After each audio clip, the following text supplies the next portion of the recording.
이 시간에는 믿음 다하여 세워가는 주의 교회라는 제목으로 에스라 4장의 말씀의 은혜를 함께 나누겠습니다. 우리가 섬기는 하나님은 온 세계 만물을 창조하신 바로 권능의 하나님이시죠. 그리고 이 세상의 모든 것은 하나님의 뜻대로 이루어지게 되어 있습니다.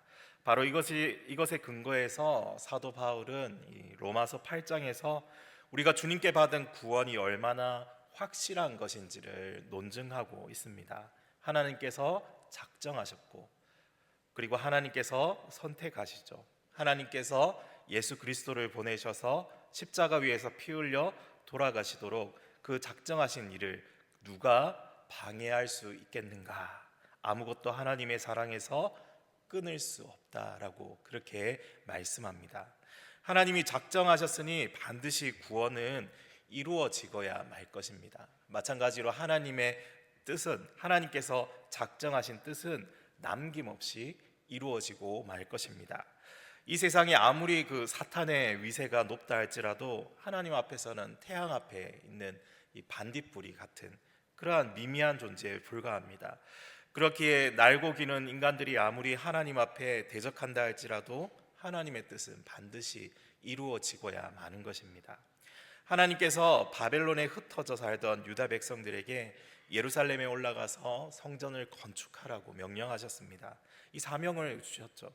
하나님께서 그 사명을 주셨고 이를 감당할 수 있도록 바사 왕, 이방의 왕 고레스 왕의 마음도 움직이시고 유다 백성들의 마음도 감동시켜 주셨습니다. 그래서 유다 백성들이 가나안 땅에 도착했고 마침내 예루살렘에서 성전의 기초를 그렇게 닦게 되었습니다.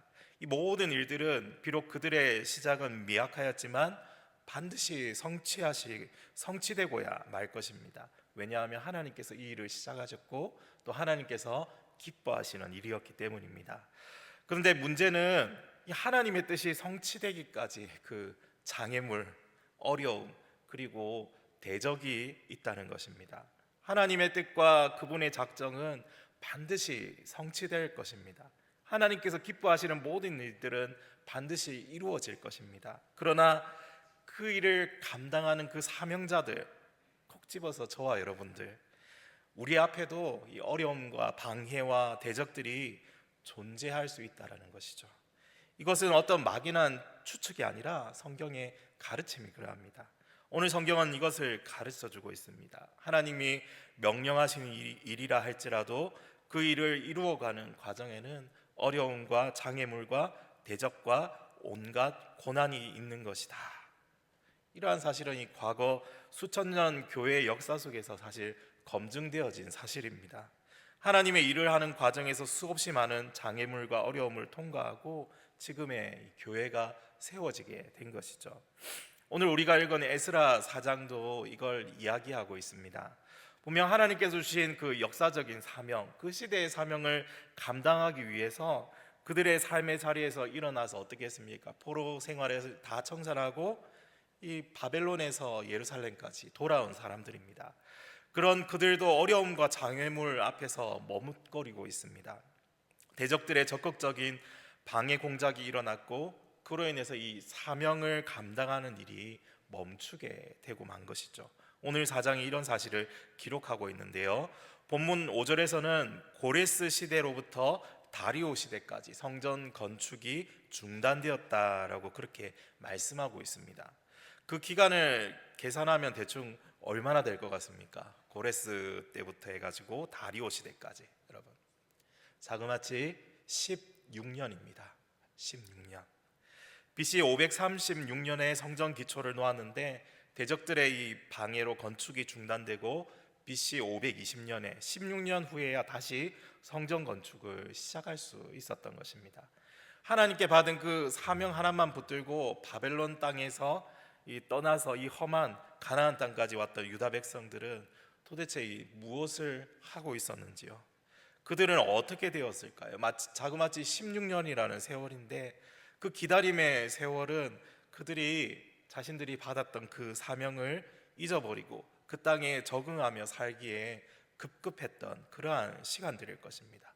도대체 이들에게 무슨 일이 벌어졌는지, 그들에게 찾아온 난관과 시험은 도대체 무엇이었겠습니까? 오늘 우리가 이것을 함께 생각하고자 하는 것입니다. 일반적으로 우리는 하나님께서 주시는 그 사명을 깨닫고 발견하면서 이런 사명이 있기 때문에 어려움도 자연히 물러가고 이 장애물도 없을 것이라고 하이패스 그 길을 가는 것과 같은 그러한 이 쉬운 길이라고 생각하기 쉽습니다. 그런데 사실은 어떻습니까? 더 많은 시험과 장애물들이 찾아오는 것 같습니다.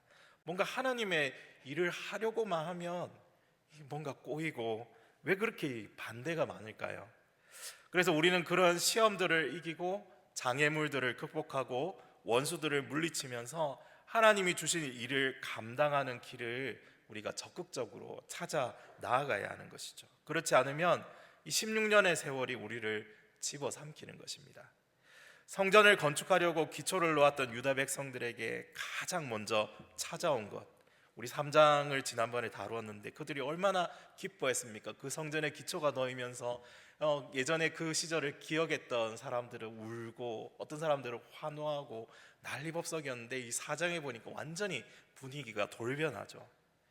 이 오늘 본문인 에스라서 4장 1절을 보면 이렇게 말씀합니다. 사로잡혔던 자들의 자손이 이스라엘의 하나님 여호와의 성전을 건축한다 함을 유다와 베냐민의 대적이 듣고라고 이렇게 기록되어 있습니다. 이 대적이 어떤 사람들이었는지 2절에 나오죠. 2절 말씀에 스룹바벨과 족장들에게 나와 이르되 우리로 너희와 함께 건축하게 하라. 우리도 너희같이 너희 하나님을 구하노라. 아수르 왕 에살핫돈이 우리를 이리로 오게 한 날부터 우리가 하나님께 제사를 드리노라.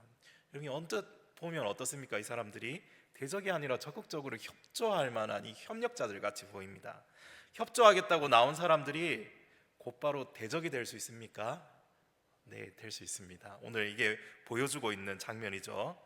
이 사람들이 이 대적이 되게 됩니다. 처음에는 이 사람들이 나의 친구일 줄 알았는데 오히려 원수가 되는 일이 참 많은 것 같습니다.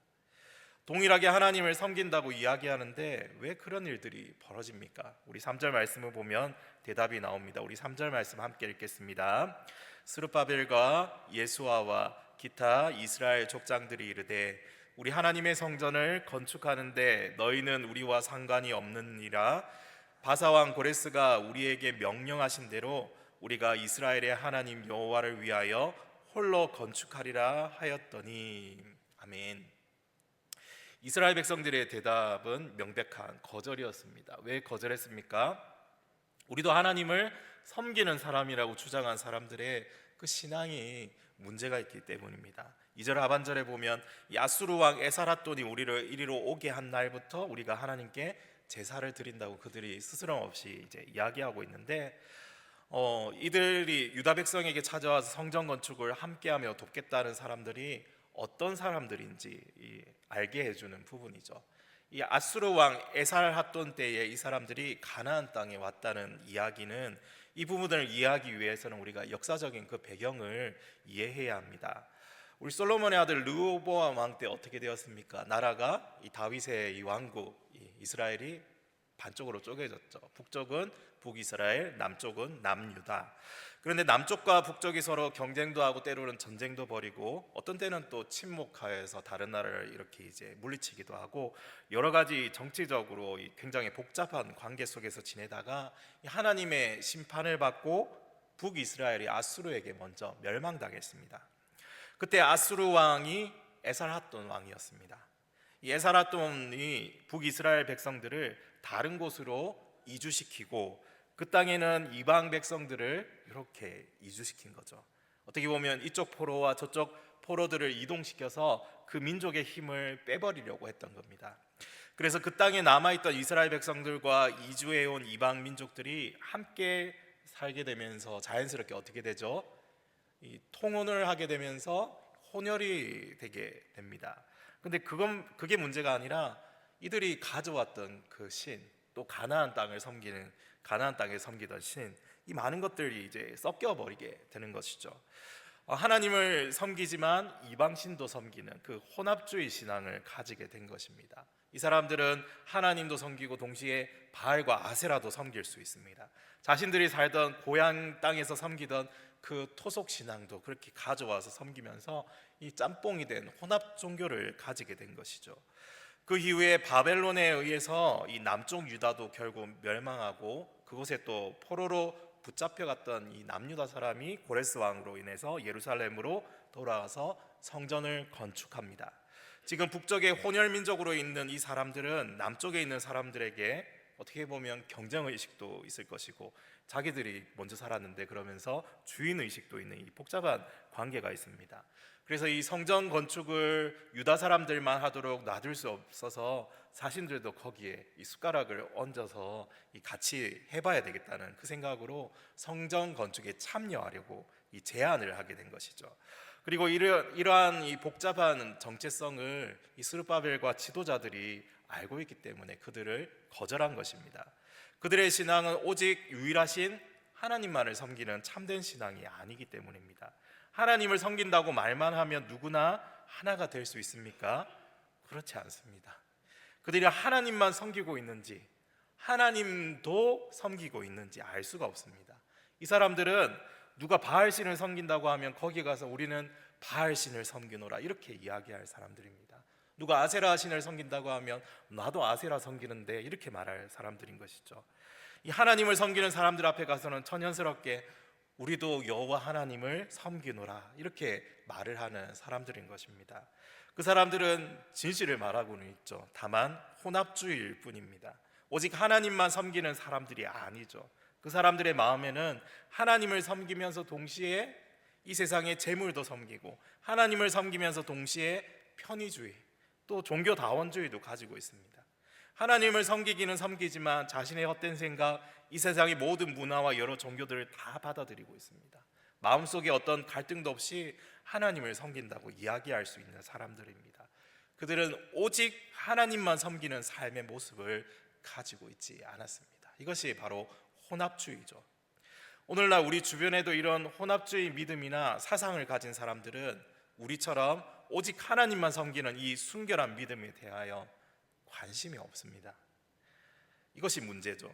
하나님께서 거룩한 사명을 주셨습니다. 하나님께서 우리에게 역사적인 사명을 주셨습니다. 그러나 혼합주의 신앙을 가지고 있다면 결코 이 일을 우리가 함께 할 수 없는 것이죠. 그들은 이런 일들도 자기들의 힘을 키워가는 하나의 도구로 생각하면서 그들에게 접근했던 것입니다. 이렇게 성전 건축을 함께 하겠다고 나선 이 사람들을 예수님 시대에는 뭐라고 불렀을까요? 사마리아 사람들이라고 그렇게 부르게 됩니다. 이 사람들이 예루살렘 북쪽에 사는 사람들입니다. 북이스라엘에 살던 백성들과 이방 민족들이 혼혈이 되고 혼합 종교를 가진 사마리아 백성들이 하나님만을 순결하게 섬기는 하나님의 백성이 될 거라고 그렇게 생각하기 참 힘들었던 이유입니다. 이것이 스룹바벨과 유대의 지도자들이 그들을 받아들일 수 없었던 이유인 것입니다. 예수님도 말씀하시죠. 너희가 지상에서 하나님과 재물을 겸하여 섬길 수 없다 했을 때 그 재물과 우상과 이 재물을 우상과 동일시하게 말씀하셨습니다. 재물을 사랑하는 것이 일만하게 뿌리라 하시고 탐심은 곧 우상 숭배라고 그렇게 말씀하셨죠. 우리의 마음속에 하나님을 섬기는 그 참된 신앙이 잘 정돈되어서 우리의 사상과 생각과 삶의 원칙과 같은 모든 것들이 하나님의 말씀을 따라서 잘 정리가 되어야 하는데 그렇지 않을 때 이 문제가 되게 됩니다. 믿음은 있는 것 같은데 막상 자세히 보면 믿음이 아닌 다른 것들이 그 사람의 삶의 원리가 되어서 돌아가는 것이죠. 분명 같은 말씀을 듣고 같은 자리에서 예배 드리는데 어떤 사람은 그 삶의 원리가 하나님이 아니라 자기 자신인 사람들도 있는 것입니다. 사실 이것도 혼합주의이죠. 이러한 혼합된 신앙을 가진 사람들이 하나님의 일을 방해하는 사람들로 쓰임받게 되는 것입니다. 알게 모르게 빠져드는 그 혼합주의적 신앙이 참 무섭습니다.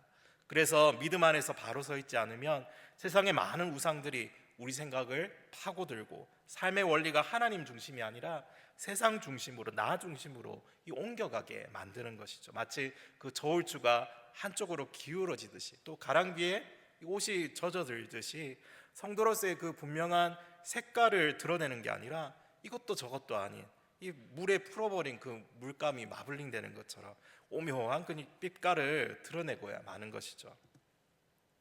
또 우리가 좀 더 생각해야 할 것은 이런 혼합주의를 경계하고 주의하지 않으면 언제든지 사명을 반대하는 편에 설 수 있다는 심각한 사실을 인식해야 합니다.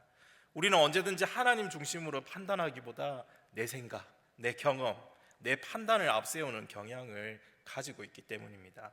하나님의 뜻이 맞는지 기도 한번 해보지도 않고 이 반대를 위한 반대를 하고야 마는 것이죠.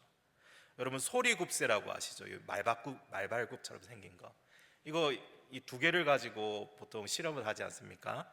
이 소리굽새 중에 하나를 진동해서 땡 하고 울리게 되면 옆에 있는 소리굽새도 같이 웅 하고 울리게 되는 겁니다. 이걸 공명이라고 그렇게 말하죠.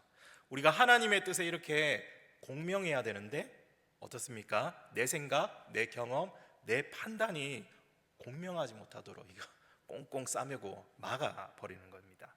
이렇게 하나님의 사명을 이루려고 할 때 하나님께서 주신 거룩한 사명의 초점이 흐려지거나 그 일이 얼른 성취되지 않거나 주님의 뜻에 대적하는 일이 나오는 것입니다. 에스라 4장이 보여주고자 하는 모습이 바로 이러한 것이죠. 스룹바벨과 유대 지도자들이 반대했을 때 4절 이하에 보면 대적들의 반응이 나옵니다. 이 4절 이하에 보면 이로부터 그 땅 백성이 유다 백성의 손을 약하게 하여 그 건축을 방해하되, 이들은 바사왕 고레스의 시대로부터 바사왕 다리오가 즉위할 때까지 끊임없이 관리들에게 뇌물을 먹이고 성전 건축을 아예 시도조차 못하도록 틀어막아 버립니다. 왕에게 상소를 올리고 끊임없이 거짓된 내용으로 고발하면서 성전 건축을 가로막는 데 성공하고야 말았던 것이죠. 그들이 같은 하나님을 섬긴다고 말했지만 사실은 어떻습니까? 하나님의 뜻에 전혀 관심이 없습니다. 자신들이 그 일을 통해서 무엇인가 이득을 얻을 생각만 하다가 그걸 못하게 하고 막으니까 이제는 적극적으로 방해하는 대적자가 되고야 만 것이죠. 그런데 이러한 적극적인 대적들의 방해뿐만 아니라 또 다른 종류의 한 사람들이 있었습니다. 구약을 연구했던 학자들에 의하면 유다 백성들 가운데 바벨론의 포로로 붙잡혀가지 않고 그 땅에 계속 살고 있었던 그 사람들도 남아 있었다고 합니다. 이 사람들은 황폐한 그곳에서 어떻게든지 그들의 삶을 유지하며 살아왔던 것이죠. 망해버린 그 나라의 상황 속에서 혼돈의 시대에 어떻게든 적응해서 살아남았는데 어느 날 이 바벨론에서 한 무리의 사람들이 몰려온 겁니다. 유다 백성들이었고 왕의 조서를 가지고 있다 하면서 나타난 것이죠. 그 사람들이 자기들이 잘 살고 있는 그 땅에 와서는 이제 성전을 건축한다고 난리를 치고 있는 겁니다.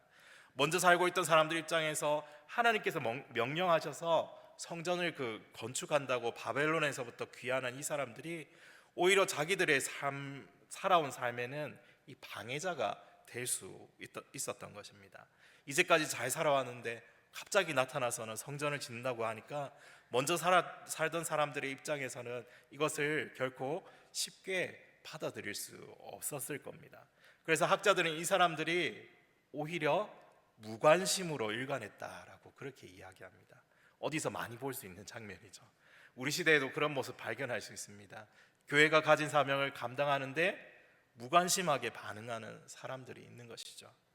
그 땅에 살던 사람들은 지금까지 성전이 없이도 잘 살아왔습니다. 성전을 건축할 필요가 없었습니다. 그 땅에 살던 사람들은 그대로 지금까지 살아왔듯 그냥 계속 살면 되는 겁니다. 그런데 난데없이 나타나서 성전을 건축해야 한다고 사람들을 막 독려하는데 편안하게 살던 이 사람들도 성전 건축에 동원되어야 하는 것이죠. 그럴 때 이 사람들이 취할 수 있는 방법은 바로 무관심입니다. 물론 그들 전부가 처음부터 그랬던 것은 아닐 것 같습니다. 어떤 사람들은 그래도 내가 마음에는 원하고 있었지만 상황이 여의치 않아서 이때까지 못했는데 한다고 하니까 나도 좀 해볼까? 그러면서 적극적으로 참여하는 사람들도 있었을 겁니다. 그런데 그렇게 진행해 나가는 성전 재건이 멈추어 버리고 다시금 이 무관심으로 돌아서게 되는 것이죠. 여러분, 하나님의 일을 하는데 수없이 많은 난관이 있습니다. 대적들도 있고 내부적으로 무관심한 사람들도 있고 또 내부에서 대적하는 사람들도 생겨나게 됩니다.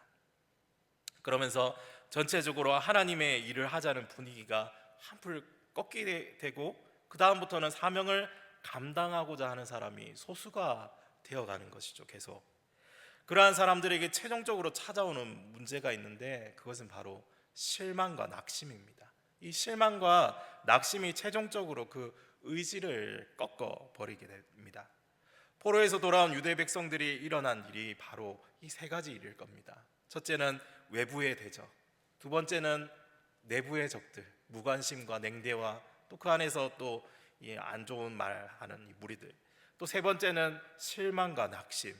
이 세 가지 일로 인해서 유다 백성들은 자그마치 16년 성전 건축을 하지 못한 채 그렇게 있었던 것이죠.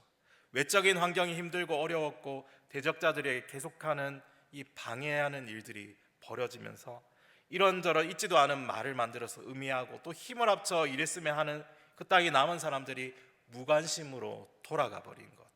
이러한 상황 속에서 불타올랐던 그 사명이 점점점점이 사그라들면서 꺼져가게 됩니다. 성전을 놓았을 때 그때 그 감동을 뒤로하고는 오랜 기간을 마치 잠자는 것처럼 가만히 있는 상황이 되어버리고 말았던 것이죠. 하나님의 사명을 받고 기뻐하였던 하나님의 사람들, 그 일을 이루기 위해서 자신의 삶의 터전을 떠났던 5만 명의 사람들, 하나님의 일을 이루기 위해서 가지고 있는 모든 것을 바쳐 헌신했던 사람들, 그 사람들이 어느 순간부터 잠들어 버리는 상황이 벌어졌습니다. 우리는 이것을 알아야 합니다. 이런 일이 어떻게 진행되고 어떻게 하나님의 일이 지체되거나 멈추어 버리는지 알아야 됩니다. 하나님께서 작정하시고 명령하신 뜻은 반드시 성취되지만 그 뜻을 처음 받았던 사람들이 최종적으로 그 뜻을 성취하는 당사자가 될 것인가 하는 문제 또한 우리는 장담할 수 없죠. 일례로 출애굽했던 이스라엘 백성들은 어떻습니까? 그 중에 20세 이상으로 활동했던 사람들이 어떻게 되었습니까? 오직 2사람 빼고는 다 죽었습니다. 오직 2사람만이 가나안 땅으로 들어갔죠. 여호수아와 갈렙이죠. 하나님께 사명을 받고 불타오르는 뜨거운 심정으로 사명을 감당하려고 나섰지만 대적의 방해와 끊임없는 음해 공작, 또 내부적으로는 화합되지 못하며 무관심으로 돌아선 사람들 때문에 이 불타오르던 심정들이 꺼져만 갑니다. 이렇게 낙심과 실망으로 변해버리는 과정 가운데 또 하나님께서 주신 사명이 사라져버리는 안타까운 상황이 유다 백성들이 직면하고 있는 상황인 것입니다. 그러나 여러분, 우리는 이것이 결코 마지막이 아님을 알고 있습니다. 이런 답답한 상황이 끝이 아니라는 사실에 우리는 감사해야 합니다. 하나님께서는 이런 과정을 통해서 하나님의 일을 감당하고자 하는 사람들의 교만함을 모두 꺾으시고 오직 하나님만을 믿고 의지하게 하시고 또 하나님께서 공급하시는 그 힘으로 이 모든 일들을 감당해야 된다는 이 믿음의 원리들을 깨닫게 하시는 시간이기 때문입니다. 그뿐만 아니라 오직 하나님의 은혜의 역사로만 그 모든 사명을 감당하게 하신다는 사실을 보여주기를 원하셨던 것이죠. 이렇게 에스라서 4장은 유다 백성들이 낙심하고 실망하는 데까지 보여주는 장입니다. 16년 동안 하나님이 주신 사명을 망각한 채 그 땅에 적응하면서 살아가기에 급급한 그 삶의 모습을 보여주고 있습니다. 그러나 여러분, 그것이 끝이 아닙니다. 하나님은 당신이 명령하신 일을 잊어버리지 않으셨습니다.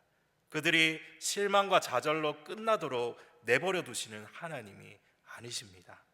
하나님께서는 당신의 백성을 부르신 그 부르심의 목적을 결코 잊어버리지 않으십니다. 하나님은 기억하고 계시고 하나님께서는 정하신 때를 기다리고 계셨습니다.